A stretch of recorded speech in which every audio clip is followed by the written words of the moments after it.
Assalamualaikum warahmatullahi wabarakatuh. Pada hari ini kita akan belajar bersama tentang kesehatan mental ya. Jadi kita akan bahas, pada kesempatan hari ini kita akan bahas apa itu sehat mental, apa itu sakit, apa itu unhealthy mental, apa itu sehat, kurang lebih seperti itu. Oke, kita mulai. Baik, kita mulai yang pertama. Sebelum kita membahas berbagai hal terkait dengan kesehatan mental, kita perlu dulu memahami tentang apa itu konsep dari normal dan abnormal, yang pertama, kemudian yang kedua, konsep dari sehat dan sakit. Jadi ketika kita berbicara tentang normal abnormal, ini tidak bisa terlepas dari kondisi masyarakat di mana kita berada. Jadi bisa jadi hal-hal yang menjadi normal di dalam suatu masyarakat tertentu bisa jadi itu menjadi tidak normal ketika diterapkan pada lingkungan atau pada konteks masyarakat yang berbeda.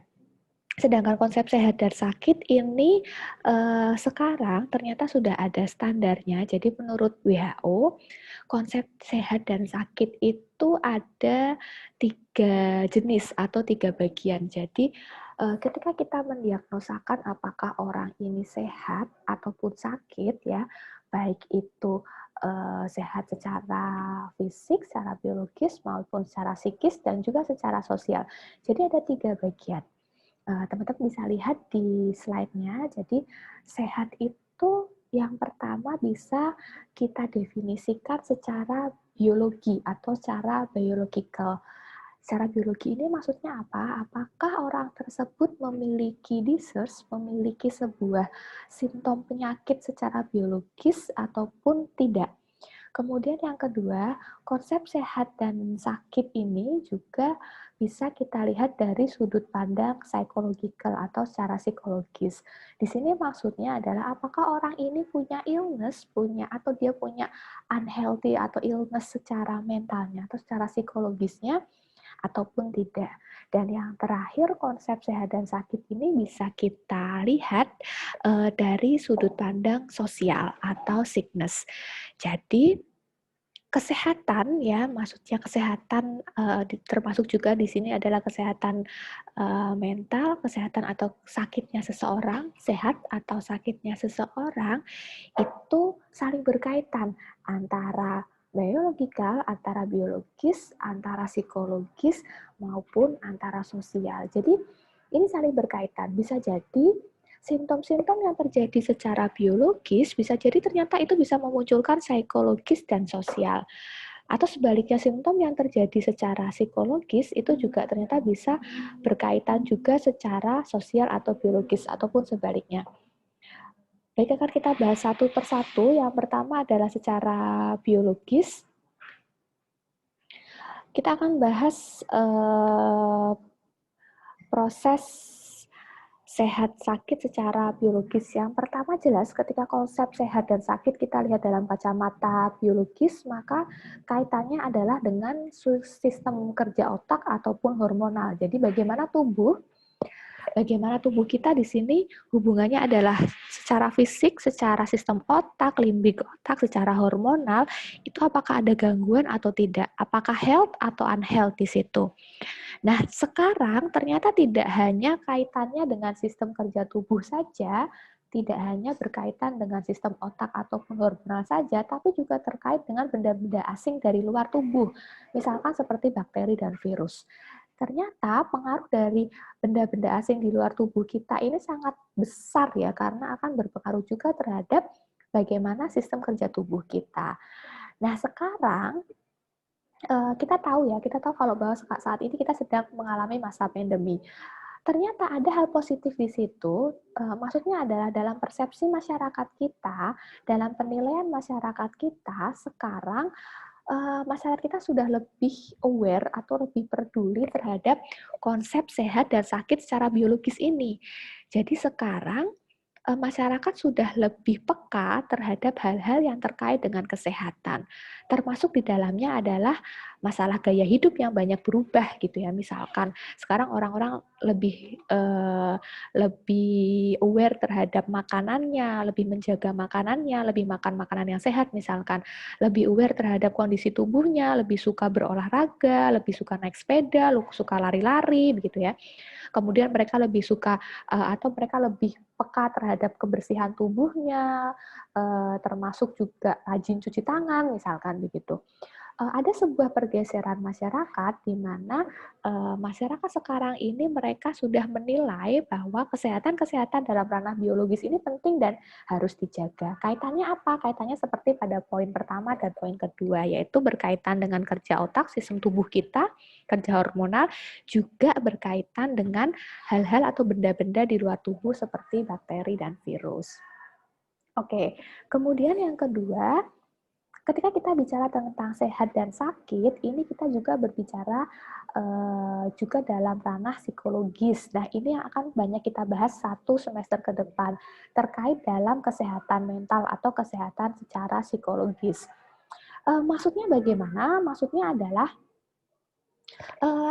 health atau unhealth kita, atau bagaimana saya secara psikologis ini terkait dengan perasaan saya, persepsi saya, pengalaman-pengalaman subjektif saya, pola pikir saya, menilai tentang kesehatan saya. Bahasa gampangnya begini, ada orang yang misalkan dia sebenarnya secara biologis didiagnosa sebuah penyakit tertentu, misalkan katakanlah ada yang didiagnosa cancer misalkan, atau diagnosa-diagnosa penyakit tertentu. Bagi sebagian orang, secara psikologis itu tidak memunculkan simptom apapun. Jadi, ketika orang memiliki kepasrahan yang tinggi, memiliki makna hidup yang baik, meskipun ada diagnosa secara biologis, tapi bisa jadi secara psikologis tidak ada illness, tidak ada unhealth mental. Jadi dia tetap merasa tenang, dia tetap merasa damai, misalkan begitu. Atau sebaliknya, ada orang lain ketika dia didiagnosa secara biologis, itu bisa memunculkan stres pada dirinya. Dia menjadi down, menjadi stres, atau bahkan mungkin kita balik ritmenya atau kondisi psikologi seseorang. Misalkan nih, kita lihat gambar di sini. Ketika kita lagi banyak tugas, banyak pekerjaan, atau banyak hal-hal permasalahan-permasalahan hidup gitu, yang itu membuat kita stres. Nah, persepsi psikologis ini, kejadian psikologis yang penuh gitu, penat gitu ya, membuat kita stres, dan itu ternyata bisa memunculkan simptom secara biologis. Misalkan apa? Ketika kita stres, kita jadi ngerasa kayak pusing banget gitu ya, sering pusing, atau kita jadi sering mual, lalu kita mengalami ada yang namanya asam lambung naik misalkan gitu. Atau misalkan badan rasanya jadi nggak enak banget gitu, atau misalkan lagi jadi demam gitu. Jadi ini sifatnya akan menjadi berbeda-beda antara satu individu dengan individu yang lain. Bisa jadi masalah-masalah biologis yang disease atau kesehatan-kesehatan biologis ini bisa jadi memberikan dampak psikologis tertentu, atau sebaliknya permasalahan-permasalahan secara psikologis ini bisa juga memberikan dampak tertentu terhadap biologis. Fokusnya di mana? Fokusnya adalah apa yang kita rasakan dan apa yang kita pikirkan. Jadi apa yang kita rasakan dan apa yang kita pikirkan ini sangat berpengaruh terhadap sehat dan tidak sehatnya kita ya. Jadi hati-hati dengan perasaan dan dengan pikiran, karena bisa jadi itu yang menjadi sumber utama sehat nggak sehatnya kita itu ya. Kemudian yang ketiga adalah secara sosial atau social sickness. Jadi ketika kita bicara tentang health atau unhealth, itu yang pertama adalah secara biologi, kedua secara psikologi, dan ketiga secara sosial. Saya ulangi lagi bahwa ketiga hal ini seringkali saling berkaitan dan tidak bisa terpisah satu sama lain. Seringkali seperti itu. Kenapa? Bisa jadi masalah-masalah terkait kesehatan, misalnya kesehatan secara biologi ataupun secara psikologi, illness atau disease, ini ternyata bisa memberikan dampak secara sosial, termasuk pada bagaimana penerimaan sosial terhadap seseorang yang sedang mengalami kesakitan. Misalkan begini, ketika di masa pandemi begitu ya, ketika kita misalkan kita mendapat berita, oh ada di lingkungan kita yang positif terkena COVID misalkan begitu. Secara otomatis di situ akan ada penerimaan dan persepsi sosial yang ikut pada diagnosa itu. Atau kita ganti, misalkan zaman dulu ketika ada dia didiagnosa HIV/AIDS misalkan. Masyarakat akan memberikan stigma-stigma tertentu secara sosial yang mengikuti diagnosanya. Jadi bisa jadi diagnosanya itu secara biologis, tetapi secara sosial dia juga mendapatkan stigma-stigma dalam masyarakat yang menyebabkan sickness ya istilahnya, atau unhealth secara sosial. Jadi sakit dalam konsep sosial ini berkaitan dengan peran khusus yang muncul akibat sakitnya, dan muncul peran dan tanggung jawab baru yaitu mencari kesembuhan begitu ya. Jadi ketika kita itu sakit ya, misalkan kita baik itu sakit secara biologis ataupun secara psikologis. Saya ambil contoh masing-masing satu.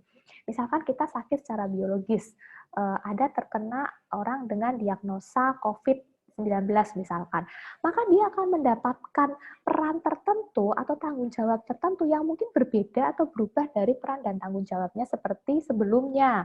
Misalkan dia tidak diperkenankan untuk bekerja di kantor, misalkan begitu, harus bekerja di rumah, atau misalkan, atau bahkan terburuknya adalah dia mendapatkan sanksi berupa tidak bekerja lagi atau diberhentikan dari tempat pekerjaannya, atau bahkan yang lebih buruk lagi dia harus terisolasi karena harus melakukan isolasi dan mendapatkan stigma dari masyarakat. Itu misalkan secara biologis. Ada lagi secara psikologis, misalkan orang dengan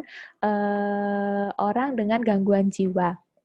Ketika misalkan ada individu yang mendapatkan diagnosa tertentu sebagai akibat dari gangguan psikologisnya, misalkan kita ambil orang dengan gangguan jiwa, begitu, otomatis dia akan kehilangan tanggung jawab yang semula dia miliki berubah menjadi tanggung jawab baru. Tanggung jawab barunya kemana? Persepsi sosial kita memberikan tanggung jawab baru, pokoknya fokusnya adalah mencari kesembuhan, gitu ya. Kemudian illness dan disease memunculkan berbagai pandangan, persepsi, sehingga sebab akibat yang berbeda-beda pada suatu budaya tertentu akan menjadi berbeda juga dalam budaya yang lain. Jadi begitu. Inilah yang saya maksud bahwa ketika kita belajar tentang kesehatan mental, kita harus paham dulu bahwa sehat mentalnya seseorang itu terpengaruh atau dipengaruhi oleh 3 hal. Yang pertama secara biologis, yang kedua secara psikologis, dan yang ketiga secara sosial. Dan ketiga hal ini seringkali saling berkaitan antara satu dengan yang lain. Begitu ya. Untuk hari ini mungkin topik utamanya lebih itu dulu. Teman-teman yang nanti ada pertanyaan, bisa silahkan langsung diketik aja pertanyaannya. Jangan lupa ditulis nama, NIM, dan kelas apa ya. Saya punya 2 pertanyaan. Oke, sebelum itu saya simpulkan dulu biar nanti teman-teman mungkin yang masih sedikit bingung juga bisa lebih paham. Jadi kita di dalam psikologi, ketika teman-teman sudah belajar tentang psikologi, itu ada sedikit pergeseran makna dari kesehatan mental. Jadi pertama, dahulu fokus kajian-kajian baik ilmu psikologi ataupun ilmu-ilmu sosial yang lain atau bahkan ilmu medis begitu, fokusnya dulu adalah lebih pada gangguan mental. Jadi kita mempelajari apa sih, gimana sih kok ada masalah-masalah yang mempengaruhi pikiran gitu ya, kok ada sih orang yang misalkan halusinasi, kok ada sih orang yang skizofrenia begitu kan, atau kok ada orang sih dengan kepribadian ganda, kok bisa seperti itu, penyebabnya apa. Dahulu kita berfokus pada poin pertama ini, yaitu pada gangguan-gangguan mental. Nah, di situ lalu para ilmuwan-ilmuwan, para ahli, dan para praktisi menemukan berbagai jenis terapi dan lain sebagainya untuk menangani atau mengatasi gangguan mental. Kemudian sekarang sudah bergeser lagi bahwa masalah gangguan mental ini tidak cukup hanya mempelajari itu, tapi kita juga perlu mempelajari ada yang namanya mental health, kesehatan mental. Gimana sih orang itu biar bisa berdamai dengan dirinya sendiri, biar jarang baper ya, biar dia bisa beraktivitas lebih baik dan bisa lebih produktif gitu. Jadi mulai nambah nih, selain kita belajar juga tentang gangguan-gangguan mental, kita juga mempelajari gimana caranya biar orang-orang yang tidak bergangguan mental ini bisa health, bisa sehat secara mental. Nah sekarang nambah satu lagi adalah happiness. Jadi tujuan goal utama kita itu sudah tidak hanya pada gangguan mental atau bahkan hanya pada mental health saja, tapi pada happiness. Maksudnya apa? Bahwa kita harapannya kita juga mempelajari bagaimana orang-orang itu punya quality of life, punya kualitas hidup yang baik. Jadi tidak hanya dia tidak punya gangguan, tapi dia juga sehat secara mental, tapi dia juga punya kualitas hidup yang baik. Tiga ini. Jadi tujuannya adalah kita pelajari baik-baik. Saya harapannya teman-teman bisa pelajari baik-baik mata kuliah ini sehingga quality of life ini nanti bisa kita capai bersama-sama, gitu ya. Saya punya pertanyaan, silahkan dijawab. Boleh ditulis aja di kolom komentar di bawah ya. Pertanyaan pertama. Nah, ini gambar apa nih? Ada virus corona COVID-19 ya. Silahkan teman-teman lihat gambarnya, diamati di pertanyaan pertama ini. Kemudian coba teman-teman temukan bagaimana sisi disease-nya, secara secara biologis, gimana sisi illness-nya secara psikologis, dan bagaimana sisi sickness-nya, dampaknya secara sosial dari gambar pertama yang teman-teman lihat ini ya. Nanti kalau masih bingung disease, illness, dan sickness itu apa, bisa repeat lagi, ulang lagi dari awal materi yang sudah saya sampaikan. Nah, yang kedua, silahkan bisa dijawab juga. Hidup sunyi orang dengan gangguan jiwa. Kakak saya mengalaminya. Jadi, kasus kedua adalah kasus pada orang-orang dengan gangguan jiwa, termasuk orang-orang yang memiliki keluarga dengan gangguan jiwa. Nah, saya pengen tahu nih kajian teman-teman bagaimana sisi disease-nya, bagaimana sisi illness-nya, bagaimana sisi sickness-nya. Kajiannya gimana? Silahkan dipikirkan, lalu silahkan tulis di kolom komentar, atau kita bisa diskusi di grup. Oke, hari ini itu saja. Terima kasih banyak. Selamat belajar bersama. Assalamualaikum warahmatullahi wabarakatuh.